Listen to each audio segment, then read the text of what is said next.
Bienvenidos, buenos días. Estamos empezando nuestro tiempo devocional en esta mañana. El día de hoy estamos ya en nuestro devocional número 55, basado en el libro de Salmos.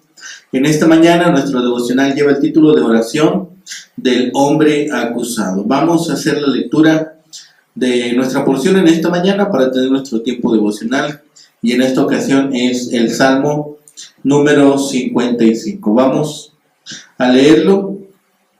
Dice la palabra de Dios: escucha, oh Dios, mi oración, y no te escondas de mi súplica.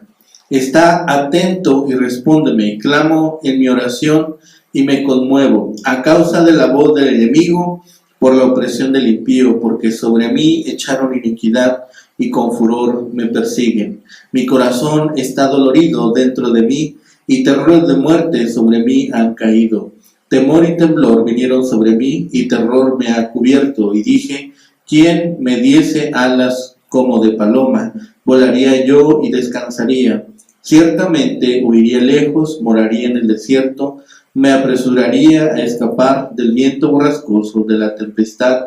Destrúyelos, oh Señor, confunde la lengua de ellos, porque he visto violencia y rencilla en la ciudad.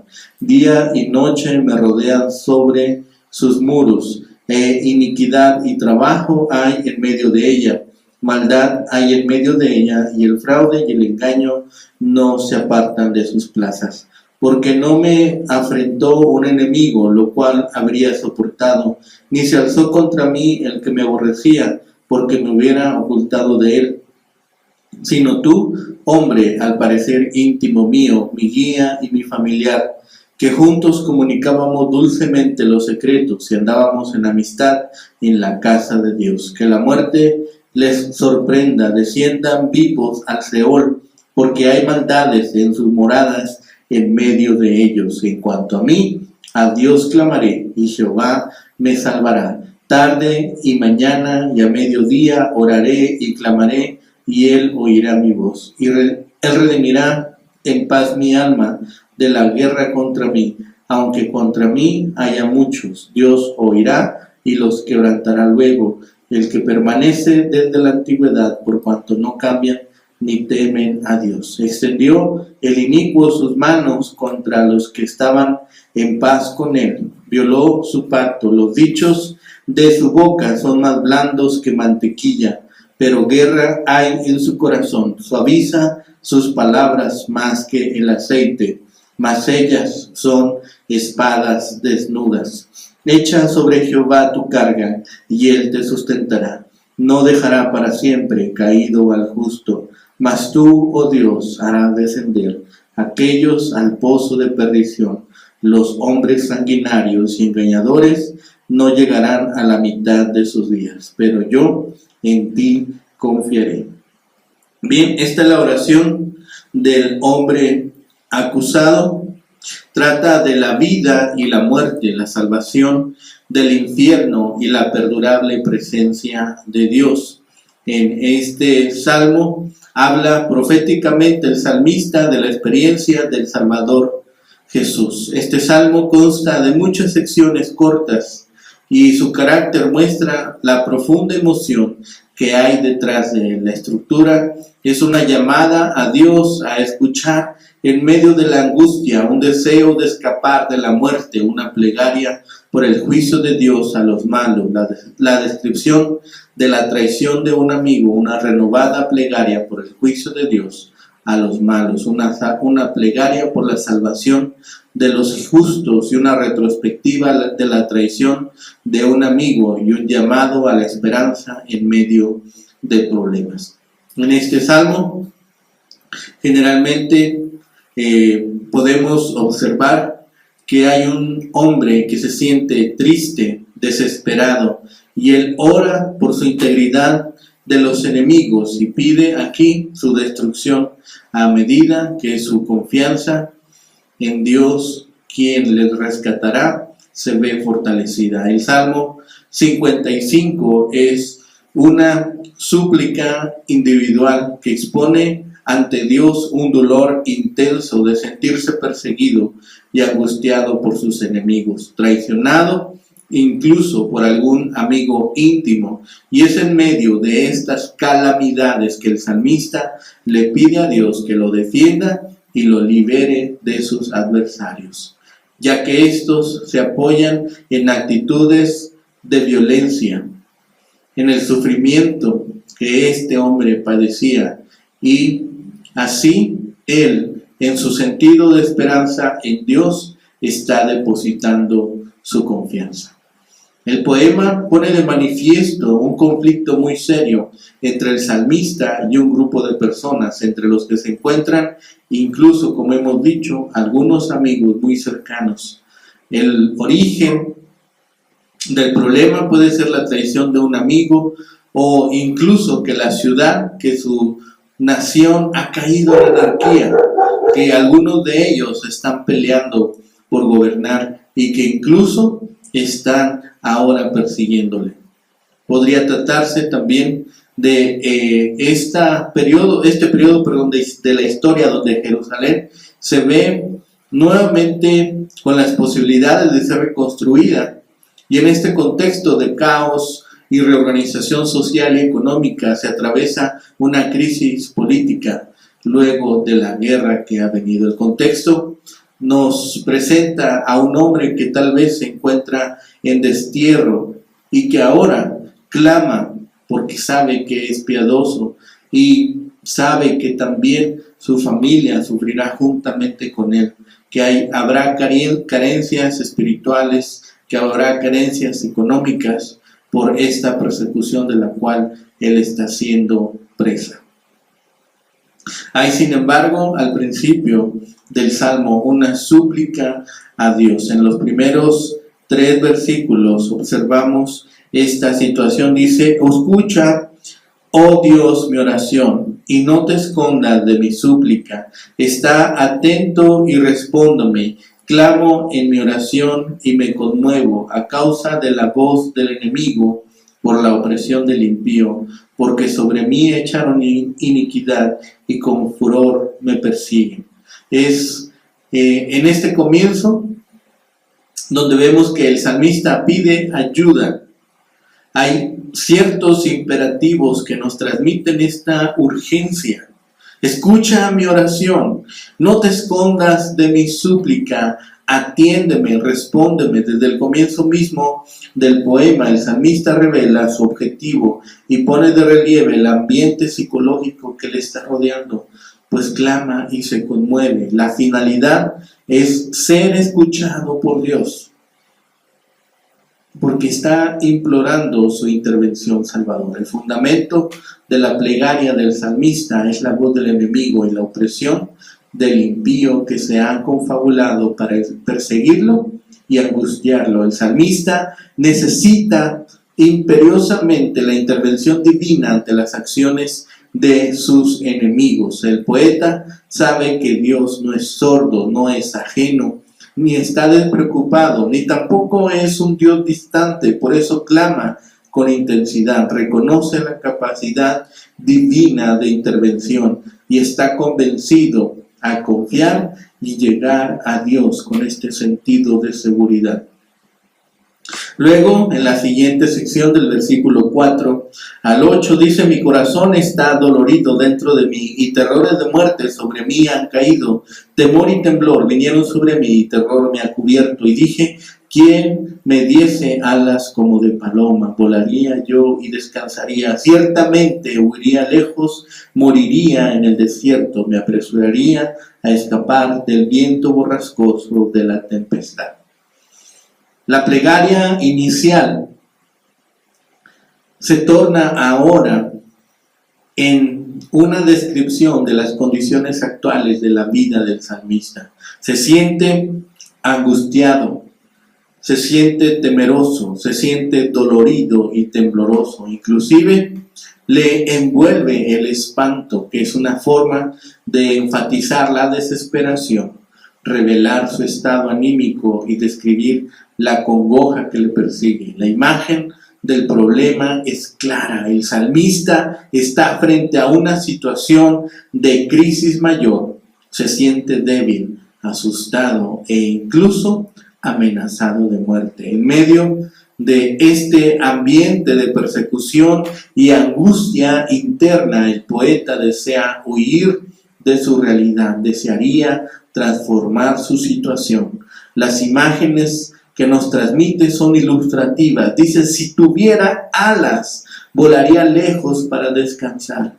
Si pudiera huir, viviría en el desierto, que es un símbolo de soledad y refugio. Su deseo firme es terminar su dolor. La complejidad de las dificultades hacen que quiera escapar de los problemas, que describen como vientos borrascosos de tempestad, imágenes que destacan la fuerza del problema y revelan la violencia de la crisis.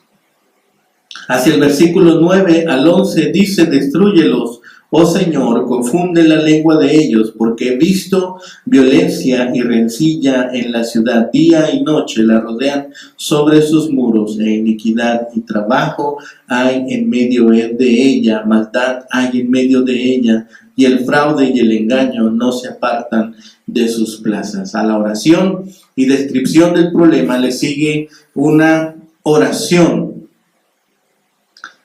El poeta piensa en voz alta y expresa sus sentimientos en torno a aquellos que le hacen mal y le hieren. La frustración se apodera del salmista, que manifiesta sus pensamientos más hondos, revela las angustias, expone sus anhelos más profundos, desea que sus enemigos sean borrados.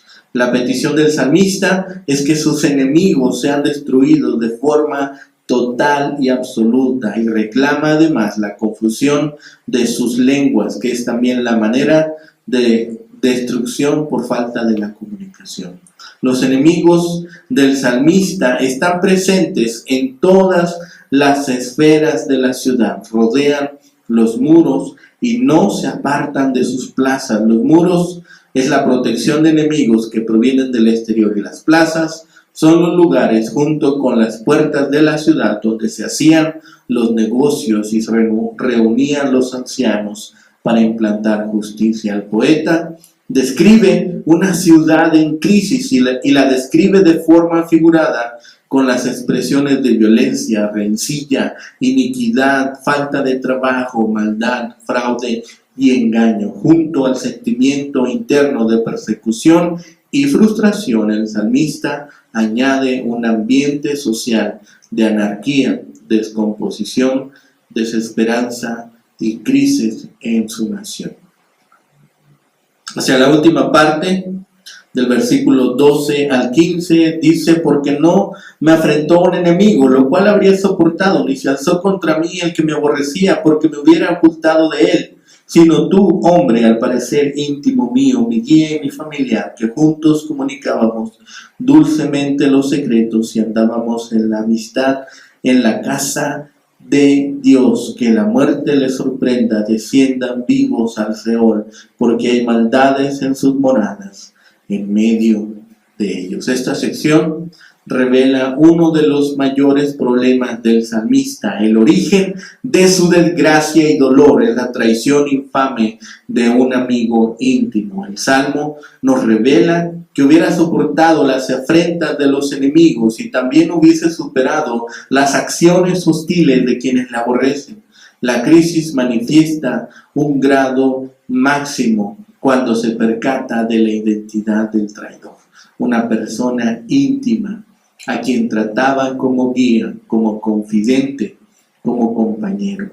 En efecto, había llegado aquel amigo a ser parte de su familia. Al descubrir esa realidad amarga y dolorosa, el salmista se siente frustrado nuevamente y articula otra oración: que la muerte les sorprenda, que desciendan vivos al Seol. De esta forma enfatiza que lo inminente de la destrucción, subraya la velocidad del juicio, expresa un sentimiento intenso hacia sus enemigos y manifiesta el rechazo absoluto al grupo de personas que conspiran contra él. La imagen del Seol se relaciona con la suerte de los partidarios de Coré, aquellos que estaban en contra de él.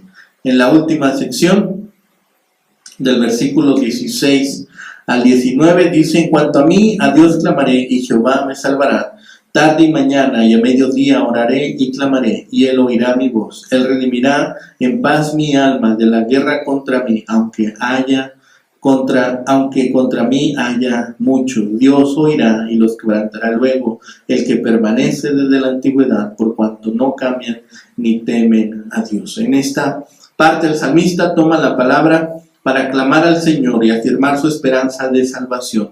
Indica que su oración continua propiciará la intervención divina. Dios escuchará la voz del salmista y redimirá su alma, que son expresiones alusivas a las persecuciones y las guerras que se llevan a efecto en su contra. Y cuando el Señor escucha, quebranta a quienes persiguen al salmista, que son personas sin escrúpulos, que no cambian ni temen a Dios.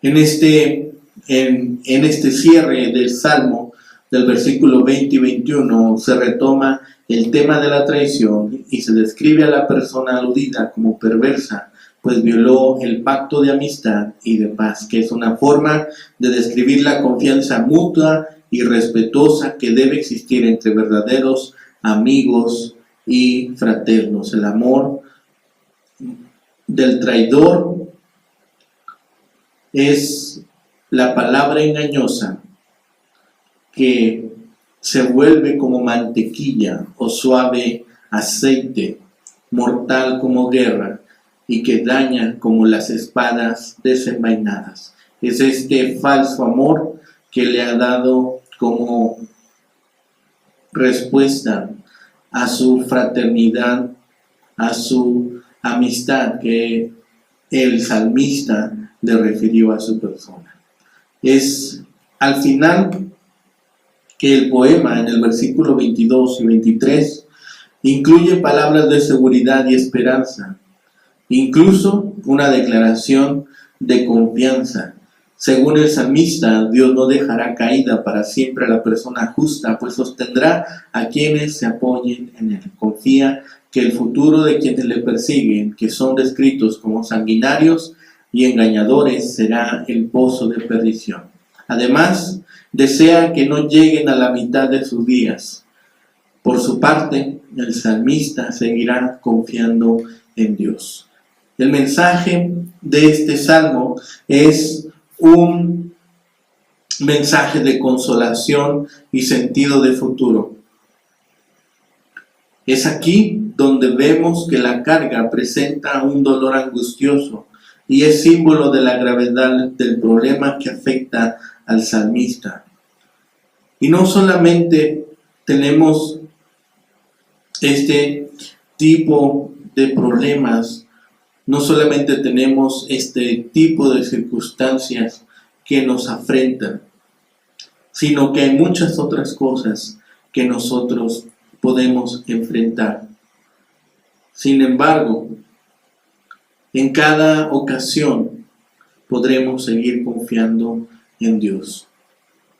Habrá yugos que amenacen con destruirnos, pero habrá yugos como el de Cristo que nos ayudarán a llevar las cargas. El yugo del pecado y la esclavitud pueden destruirnos, pero el yugo de Cristo en una vida de obediencia y en una vida de servicio salvará nuestra alma.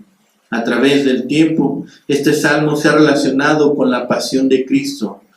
Por estos sufrimientos que se describen, incluso por la traición de su amigo, un amigo íntimo que se puede relacionar sin mucha dificultad con las decisiones y acciones que Judas hizo frente a Jesús. Además, la condena de Jerusalén, que es una ciudad violenta y que asesina a sus profetas. Es un tema que se incluye en el Salmo y que se supone de manifiesto claramente en el mensaje de Cristo. El Señor, en su ministerio público, denunció abiertamente las injusticias que caracterizaban a la sociedad de su época. Rechazó de forma pública la corrupción que se manifestaba en el templo y las instituciones religiosas, y denunció con firmeza las acciones irresponsables de líderes religiosos y líderes políticos. Por eso, nosotros podemos echar nuestra carga sobre Jehová, podemos echar nuestra carga sobre Cristo. ¿Qué cargas podemos tener? Las cargas del pecado, las cargas por nuestra desobediencia, las cargas físicas. A veces estamos tan cansados, a veces estamos tan agobiados por alguna situación que nosotros podemos confiar nuestra integridad física a Dios. Hay cargas de ansiedad, sobre todo en este tiempo estamos viviendo muchas cargas de ansiedad que amenazan con robarnos nuestra tranquilidad, nuestra cordura. Hay cargas de la aflicción, cosas que hemos hecho, cosas que están en nuestra mente y que no hemos podido desprender de ella. Las cargas del hogar, de aquellas cosas que tenemos que cumplir, de aquellas obligaciones que tenemos sobre el hogar y que es imperativo que nosotros cumplamos para que nuestra familia y nuestro hogar tenga un buen desarrollo. Pero ¿qué es lo que no debemos hacer con las cargas? No debemos dudar que Dios vendrá a nuestra ayuda. No debemos ceder ante la tentación, no desesperarnos.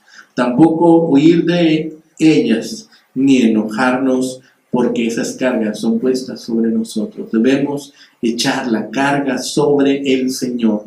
La palabra echar quiere decir aquí arrojar o lanzar y requiere acción y fuerza de nuestra parte. Cristo es el portador de nuestras cargas. Nosotros no podemos llevar las cargas solo, porque incluso algunas podrían destruirnos. Nosotros podemos comprobar el poder y la gracia ilimitada de Dios cuando pedimos a Dios que nos ayude. Él tomará toda la responsabilidad y sus promesas nos sustentarán en cada día de nuestra vida. Este salmo nos llama también a estar cerca de Dios, como David, en los momentos en los que tal vez queramos huir de todos y escapar de los problemas y presiones de la vida. Recordemos a este salmo, cómo describe que incluso los enemigos, a pesar de ser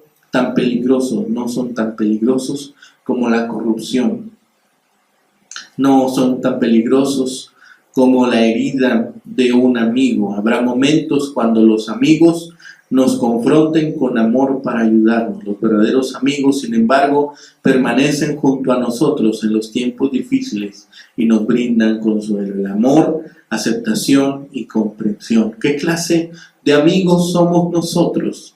No traicionemos jamás a quien nos ame. Oremos en todo tiempo, como dice el Salmo, en la mañana, en la tarde y en la noche. Es una manera excelente de mantener prioridades legítimas a través de cada día. No desfallezcamos. Dios quiere llevar nuestras cargas, pero a menudo continuamos llevándolas nosotros, aun cuando decimos que confiamos en Él. Confiemos en que la misma fuerza que sostiene a cada uno de nosotros también puede llevar nuestras cargas. En la angustia profunda, el alma no le falta variedad ni originalidad para atraer la atención de Dios. Positivamente, hay una petición a Dios de que preste oído.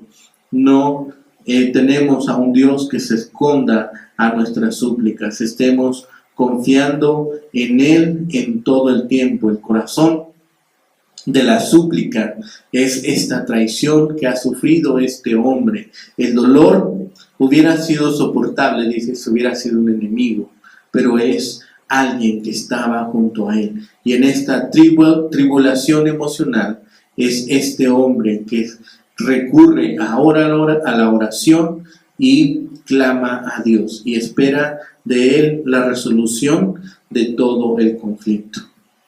Es así como el pueblo puede también depender de Dios para su restauración. Es en este Salmo 55 donde hemos observado la oración de angustia, la oración pidiendo justicia y la oración pidiendo certidumbre en todas las cosas. No dejemos jamás que alguna tribulación nos robe nuestra paz y nuestra tranquilidad. Si bien podemos turbarnos, si bien podemos sentirnos tristes, oremos para que en todo tiempo Dios nos sostenga. Estemos orando también por nuestros amigos, para que aquellos se mantengan también junto a nosotros en el tiempo de tribulación y nos acompañen y nos ayuden. Oremos hoy por los amigos que Dios nos ha permitido. Oremos a Dios por aquellas amistades que han permanecido fieles a nuestro lado, aún en el tiempo de problemas y en el tiempo de tribulación. A Dios sea la honra. Que tengan un excelente día. El Señor les bendiga.